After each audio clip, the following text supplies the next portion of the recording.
Prime minister house के अंदर ये जो लास्ट मीटिंग हुई SIFC की, जो कि बराह रास्त आर्मी चीफ उसको हेड करता है, चेयर करता है, उसकी सरबराही इस्टेब्लिशमेंट के पास है SIFC की, तो उसकी एक मीटिंग कॉल की गई थी प्राइम मिनिस्टर हाउस के अंदर। तो प्राइम मिनिस्टर से शहबाज शरीफ से ये पूछा गया कि बताएं आपकी पिछले 2.5 महीने की कारकर्दगी क्या, सबसे बढ़कर कारकर्दगी से बढ़कर भी कि आप मुल्क के अंदर क्या सियासी इस्तेहकाम लेकर आए हैं, क्या मुआशी इस्तेहकाम आया है और क्या बाहर के मुल्क से इन्वेस्टमेंट कोई आई है। ये 3 सवाल थे जिसके ऊपर सारी डिस्कशन हुई प्राइम मिनिस्टर हाउस में, जहाँ पर आर्मी चीफ भी मौजूद थे। इमरान खान तो पहले से इनके बारे में बता चुका है कि ये कुछ भी नहीं डिलीवर कर सकेंगे, इनका मकसद सिर्फ होता है NRO लेना, अपने मुकदमात ख़त्म करवाना और मज़ीद लूट मार के लिए तैयार होना। लेकिन अब लगता है कि इस्टेब्लिशमेंट को इस बात का एहसास हो गया है, उनको अंदाज़ा हो गया है, उनको पता चल गया है कि वाकई में ये हुकूमत एक तो इतनी नाअहल निकम्मी है, दूसरा हमने इसको सपोर्ट करके तो आवाम की जो इस हवाले से गालियाँ हैं वो अपने खाते में डाली हैं, वरना इतने तो बदनाम नहीं थे हम जितना इस हुकूमत को ला के, इस हुकूमत को सपोर्ट करके, इनके लिए मैंडेट चोरी करके हम बदनाम हो गए हैं। तो इसी वजह से अब आर्मी चीफ ने 2 टोक अंदाज में इस हुकूमत को बता दिया घर जाने की तैयारी करें, क्योंकि आपकी वजह से मुल्क का कबाड़ा निकला। ये इंतहाई अहम तरीन मामला है, इसको आपने समझना। देखें, जब लास्ट मीटिंग हुई SIFC की, आप ये 2-3 मीटिंग्स ऊपर नीचे देखें फिर आपको अंदाज़ा होगा। एक मीटिंग होती है SIFC की प्राइम मिनिस्टर हाउस के अंदर, इस्टेब्लिशमेंट की तमाम टॉप मिलिट्री कमांड वहाँ पर मौजूद होती है, जिसमें आर्मी चीफ, DG, ISI और अहम तरीन स्टेक होल्डर्स मौजूद होते हैं।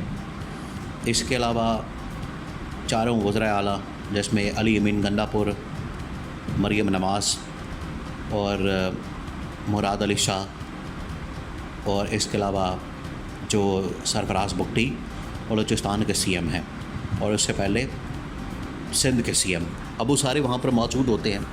तो वहाँ उनकी मौजूदगी में ठीक ठाक क्लास ली जाती है इसकी, शहबाज शरीफ की, उसको बताया जाता है। और जब कारकर्दगी बताई जाती है कि सिफ़र है इन्वेस्टमेंट, वो शहबाज शरीफ ने बड़ा शोर मचाया है कि अभी देखें UAE ने $10 अरब का वादा किया। तो वहाँ ये बात हुई, सिर्फ वादा किया, जेब में तो नहीं आप लेकर आ गए, बोरियां तो नहीं भर कर लेकर आ गए, बोरियां लाएँ तो दिखाए हमें कहाँ पैसा। पैसा तब आता है जब आपके अकाउंट के अंदर ट्रांसफ़र होता है कि बातें कहानियाँ आ जाएंगे, आ जाने हैं, वादा कर दिया, इससे कुछ नहीं होने वाला। उसके बाद आपको पता है कि फिर फॉर्मेशन कमांडर्स कॉन्फ्रेंस हुई। फॉर्मेशन कमांडर्स कॉन्फ्रेंस SIFC के बाद होना इस बात का सबूत है। वो इमरान खान के मतलब एक तो वाज़ेह तौर पर एतमाद में लिया गया कि अगर हमने इस हुकूमत को घर भेजना है, इस हुकूमत की छुट्टी करानी है, पहले तो इस हुकूमत की पूरी कारकर्दगी का पोस्टमार्टम किया गया और सामने रखा गया कि ये इस हुकूमत की कारकर्दगी है पिछले 2.5 महीने की, 3 महीने की, कि मुल्क में सियासी अदम इस्तेहकाम में इजाफ़ा हुआ है, मुल्क में मुआशी अदम इस्तेहकाम में इजाफ़ा हुआ है, मुल्क में सिक्योरिटी, लॉ एंड ऑर्डर की सिचुएशन ख़राब हुई है और दहशतगर्दी में इजाफ़ा हुआ है, सिफारती चैलेंजेस बहुत ज़्यादा बढ़ गए हैं और इन्वेस्टमेंट ज़ीरो पर आ गई है, महंगाई, बेरोज़गारी, इसके अंदर भी इजाफ़ा हुआ है। ये जब कारकर्दगी रखी गई फॉर्मेशन कमांडर्स कॉन्फ्रेंस के सामने, तो वो सारे के सारे फट पड़े। उन्होंने कहा ये बंदे ने क्या तमाशा लगाया हुआ है शहबाज शरीफ ने, पहले वो बड़ा भाई था, छोटा भाई, बड़ा भाई, दोनों मिल के मुल्क को लूट रहे हैं। पहले ये नवाज शरीफ था, वो मुल्क के ऊपर मसलत था और बग़ैर किसी मैंडेट के, बग़ैर किसी अवामी सपोर्ट के एक मरतबा 97 के अंदर इसको 2/3 मेजॉरिटी दी गई, वो भी इस्टेब्लिशमेंट ने दिलवाई, जिसके ऊपर इसने फिर आते साथ ही पहले चीफ जस्टिस को उड़ाया, फिर आर्मी चीफ को उड़ाया, फिर इसने आर्मी चीफ को उड़ाया, सदर को भी उड़ाया और एंड पे जब आर्मी चीफ को उड़ाने लगा तो उधर से कू हो गया, मार्शल लॉ लग गया। तो अब ये फॉर्मेशन कमांडर्स कॉन्फ्रेंस के अंदर ये बात हुई कि अब शहबाज शरीफ आके बैठ गया, वही हरकतें कर रहा है, वही चीज़ें, वही नाकामी और कारकर्दगी और काली करतूतें वैसी ही वैसी, ज़रा फ़र्क नहीं है दोनों में। तो बेहतर है कि इस बंदे को घर भेज के तो हम मज़ीद मुल्क का कबाड़ा ना निकालें, क्योंकि ये रहेगा तो मुल्क तबाही की तरफ ही जाएगा, बेहतरी नहीं आ सकती। कि यहाँ पर बड़ी डिटेल के साथ डिस्कशन हुई फॉर्मेशन कमांडर्स के अंदर, SIFC, उसके बाद फॉर्मेशन कमांडर्स। अब आप देखें कि उसके ऊपर काम शुरू हो गया। पहले इमरान खान को रिलीफ मिला उसमें तोशाखाना में, फिर इमरान खान को रिलीफ मिला 190 मिलियन पाउंड केस में, ज़मानत मिली उसमें इमरान खान को। और अब जो है इमरान खान को रिलीफ मिला है किसमें, साइफर केस में, जो सबसे बड़ा केस है।